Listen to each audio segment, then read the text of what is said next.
Hello and welcome to Must Read Fiction, a place for people who know that life is better with a novel in hand. I'm Erin Popelka, and I'm so delighted to be here today with author Lisa A. Sturm. Welcome. Thank you. I'm happy to be here. Wonderful. A little bit about Lisa. She is a clinical social worker who sees couples and individuals in her private practice in Springfield, New Jersey. Her short stories, novel excerpts, and essays have been published in literary journals and newspapers. Echoed in My Bones, this beautiful book I have right here is her debut novel, which is inspired by her work as an inner city psychotherapist. So thank you and welcome. Let's just start with this beautiful book that I have here in my hands. Okay. Congratulations on its release. Please tell me about the book.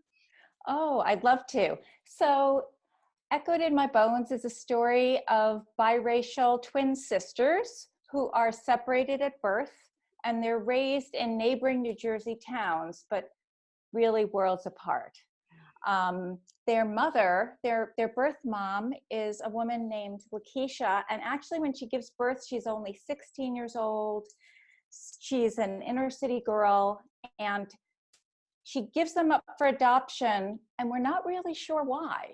It's kind of a mystery until the middle of the book, but we know it has something to do with the fact that one of them has blonde hair and light skin. But that's all we know. And then the two sisters go on to lead very different lives. The one with darker skin ends up in the foster care system in Newark and Irvington in the inner city. And the one with lighter skin who passes as white, she's adopted by a white affluent family in the neighboring town. And she has like every privilege, but she also has a lot of pressure to succeed. A lot of pressure. Her dad's a doctor, her mom's a lawyer, her older sister is a doctor, and there's pressure, pressure, pressure. And they kind of go there on these different paths until something happens in Lakeisha's life, in their birth mom's life, where she has to make a decision about whether she should look for them because there's a chance that they may be able to help save her son's life, or whether she wants to leave that traumatic past kind of secret. And that's kind of the basis of the book. Oh my goodness, what a story. And I could see any one of those narratives almost being a novel in and of themselves. So it seems like it's such a really powerful braid to bring all three together and to sort of see probably some pretty profound parallels and differences as you put Yes. the narratives all next to each other. What did you find by having that braid and kind of comparing and contrasting along the way? It was a bit challenging. It was interesting when I would have readers read along the way, because there's so many drafts, and some people would say, well, Jasmine is really clear and she seems authentic, but Tessa, I don't know, I think you really have to work on her. And then the next draft, people would say, well, Tessa's great, but I don't know what's going on with Jasmine, or Sure. it was quite challenging to get all three of them to really be authentic and individual, and to have enough of their story told so that you feel that you know them deeply, but at the same time get through a novel that that shouldn't be more than 400 pages. Right, absolutely. Yeah, and balancing that character development with the plotting of the book and the momentum of the book. Yeah, what an interesting juggling act. So take me back kind of to the inception of this book. I read that the idea came from your work as an inner city psychotherapist, and particularly about a request from a client. Can you tell me a little bit more about that? Yes. So I would say a lot of it had to do with my first job out of graduate school. I got a position working as a therapist in a community-based mental health clinic in Irvington in the inner city. And even though I was just out of graduate school and really didn't know too much, I was a little older. So I think that's why they chose to make me the therapist who would see all the women and all the teenage girls. Wow. So anyone who walked through the door, I saw them, any women or teenage girls, and it was it was moving, and it was sad, and it was disturbing, because I heard about a lot of trauma and abandonment and loss and poverty and all sorts of things. But at the same time, there were these pockets of hope and pockets of resilience and, glimmers of, but I'm going to make something of my life anyway. And there was also a lot of faith. Many of the women had this deep, deep-seated faith that even though their lives were so difficult, that they were going to make something meaningful in spite of it. And so it was really incredibly inspiring. And I think in trying to sort of make peace with how is it that I have whatever I have, and then so much suffering was happening so close by.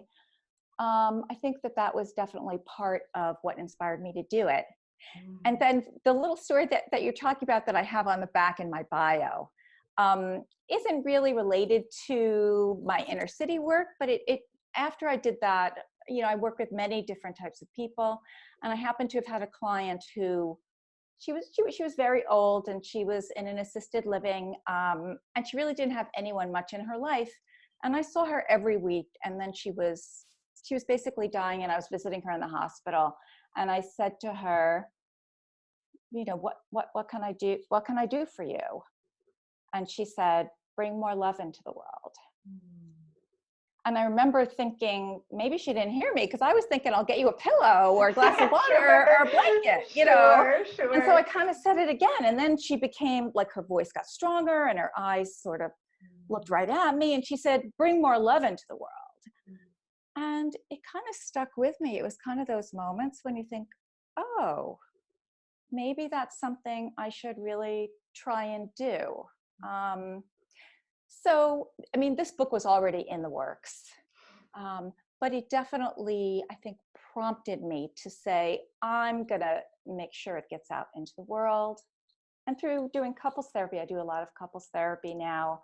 I just finished a training as a Gottman couples therapist, and that's certainly about trying to bring more love into the world. Yeah. And I think that, like you said, the novel was already started, but that charge, I mean, it almost like gave purpose to it. I can only imagine that you were like, wow, I really want to finish this because it feels like a culmination of the step, while also being such a really profound guiding light. What a lovely request from that client, like, and what a lovely story. And also too, thank you for sharing the story of that inner city work, which you're right, sounds like really, really tough work, but also the fact that those patients were walking in the door was, truly like a fantastic act of hope and resilience. Like you said, that sure, like, yes, they had trauma, and yes, they needed healing, but they were willing to take that step, and they were not going to let that define them. So I'm so grateful to hear that side of the work. Yeah, and I'd love to just sort of spend a little bit longer on, because it feels like, your work as a psychotherapist and your work as a novel, it seems like there's a lot of potential parallels between those lines of inquiries. Like, and I'm specifically thinking about empathy. Like, I truly believe that fiction is a really fantastic way to understand the experiences of others. And it seems like empathy is pretty essential in work as a psychotherapist. So are there other lessons you learned from, from wearing those two hats and having those two different experiences? Yeah, I don't know if other novelists approach their characters this way, but for me, I really like to create characters that, even if they're flawed, and every character should be flawed, because if they're not flawed, then they're not like human. But even though they may have like a lot of flaws, that they're still lovable and they're still worthy, and that their stories are worthy of hearing. And I feel, in a certain sense, in the same way that I try to bear witness to whatever pain and suffering my clients go through, I try to offer the same thing to my characters. And here's sort of like the big challenge is, with my clients, I try to help them say, okay, if we've come to terms with it, if you've made peace with it a little bit, now what will you do now? Like what can we do? We've been through this suffering, and now this has been what now? And my characters, I really like them to consider that as well. Yes, Yeah. yes. I mean, it is a pretty essential question. Like, what do we do now, right? And yeah, both as our lives, as our work as humans, like our day in and day out as humans, what do we do with everything so far? And what do we do next? And what do we do now? And yes, that really excellent question. And I imagine that probably gets into some of the nitty gritty of plotting and trying to figure out what the characters will do next. And again, that question, what do we do now? So that's fascinating. Well, the other thing is that I did have clients in the inner city who were really into spoken word poetry, and they would bring poems in to group sessions, to individual sessions, and they would read it. And okay, so they were validated, like we would witness and hear what they said, and it was healing and what have you. But they actually took the pain that they had and they created art with it. Yeah. And that was something really beautiful. And so I wanted at least some of my characters to have that opportunity to do that as well. Oh, that's so lovely. I'm familiar with the work of Roberto Rivera, and he has a really great slogan. He's like, you turn the pain into propane. And it's that Uh-huh. idea of you use it to fuel, yes, like you said, the artwork and the next step, and that it doesn't have to define you, but it is part of who you are, and you can use that to take that next step and to follow that journey. So fantastic. And so I'd love to talk a little bit about kind of questions of race. Like our country is having some pretty interesting discussions right now about race. It's hard discussions and incredibly necessary. And race is a really essential part of this novel. And so I'd really love to hear more about how you explored questions of race in the writing of this book. And are there any lessons that you can share with us? Yes. Well, I definitely explore it in a number of ways. I suppose that I explore it on two levels. On one level, there's just the differences that exist, right? The differences that exist economically, the differences that exist in terms of healthcare, in terms of incarceration, in terms of opportunity. That's kind of what is, and we know it.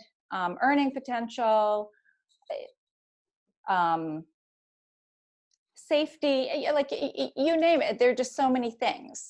And okay, so they do live in these different worlds, the two sisters, and they have very different experiences. And one could say, okay, that was because of the color of their skin, but I don't really feel that that's the message of the novel, because what I try to delve into on a deeper level than that is, okay, so those are the things that are very different. What are the things that bind us together regardless of the color of our skin? And I think that those are the human experiences that we all have, that we can all relate to, that these characters, love their children and long for connection and long to be a part of something, a family. What does family mean? And that we all kind of want that, and that we all want to, and helping each other. And it's interesting. So through the poetry, so Jasmine, she explains this, I think, in a really nice way, because she writes a poem about about what color she is, because somebody comes up to her on the street and says, what color are you? Because even though she looks like she's a person of color, but you can't really tell exactly. And so she writes this poem, and she says, among other things, I'm the color of loss, I'm the color of pain, I'm the color of love, I'm the color of, let's see, what things does she say? Love, I'm the color of promise, I'm the color of a tattered heart. And we're all that, all of us, everyone on the planet, all of us Yeah. are those colors. Yeah. So that was part of what I wanted to do, was to say, yeah, we're so different, but really we're not at all. That's beautiful. That's really beautiful. And I love that you chose poetry and poetry from your character's voice. How did it feel to write poetry from the perspective of a fictional character? I suppose it was a lot less revealing than writing it about my own life. Like, Sure. it's okay. That character said it has nothing to do with me. No, I don't know where that came from. That was all Jasmine. Right. So that was good. Fantastic. Oh, fantastic. Well, that is just so delightful. Well, for my last question today, I just want to again show this beautiful book. How are you celebrating the release of Echoed in My Bones, and how are you celebrating it bringing into the world? Yeah, so I did have one big party that was lots of fun. Yeah, and I'm doing another event at a bookstore this Sunday, and then I'll do other things, just around in different organizations that I belong to anyway, that they're kind of helping me celebrate at the particular organization. So that's all good. And in August, I was down. My folks celebrated their 66th wedding anniversary. Oh my goodness, congratulations to them as well. Wow, so Yeah. much to celebrate. So when we were down there, we kind of celebrated at that. Oh, wonderful, wonderful. Well, it certainly is a labor of love, and certainly it has and will bring more love into the world. So thank you for taking that charge and for bringing it and sharing it with us. Oh, thank you And so much. congratulations on the release. So, Lisa A. Sturm, thank you so very much for speaking with me, and thank you so much for writing Echoed in My Bones. Oh, thank you. Thank you so much for this interview. It was great. Truly my pleasure. Thank you.